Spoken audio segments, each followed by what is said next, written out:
As we said, the president among many endorsing Kamala Harris today, but is it enough to catch up to former President Trump in the polls? Fox 31 Shaw Turner live in Denver with a look at what political experts and voters are saying tonight. Shaw.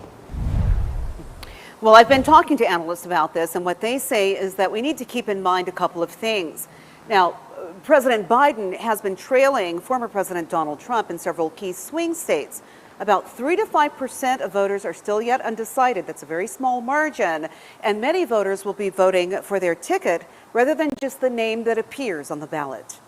I'm excited for what's going to happen next. But many tell Fox 31 the news of President Biden's exit from the campaign trail didn't come as a surprise. I thought Biden was going to drop out after that first debate. If everybody did their job, you would have known about this 3 years ago. Now the question, will Biden's departure strengthen the chances that a Democrat will remain in the White House? We don't know for certain. University of Denver political science professor Dr. Seth Maskett is the director of the Center on American Politics. He says early polling results indicate a change in the Democratic ticket would have little impact on voters, but that could change. There was a lot of concern raised about Biden just simply being too old for the campaigning job, him obviously underperforming at last month's debate, and that this maybe shakes things up a lot. The biggest factor, Biden's endorsement of Vice President Kamala Harris. Half of us are like, oh my God, this is the greatest thing that could happen. And half of them like, oh, I'm so worried. So I think right now we're really torn and we just hope for the best. There's nothing automatic that says the party has to nominate her.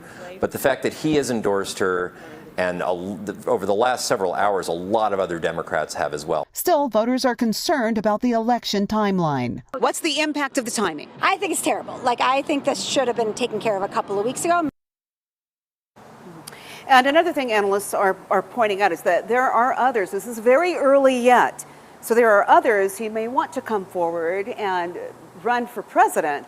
But the issue is right now, no one is being endorsed except Vice President Kamala Harris. And that this election will be won or lost based on the issues, one in particular, abortion. Shaw Turner reporting live in Denver tonight, Fox 31. So I think he was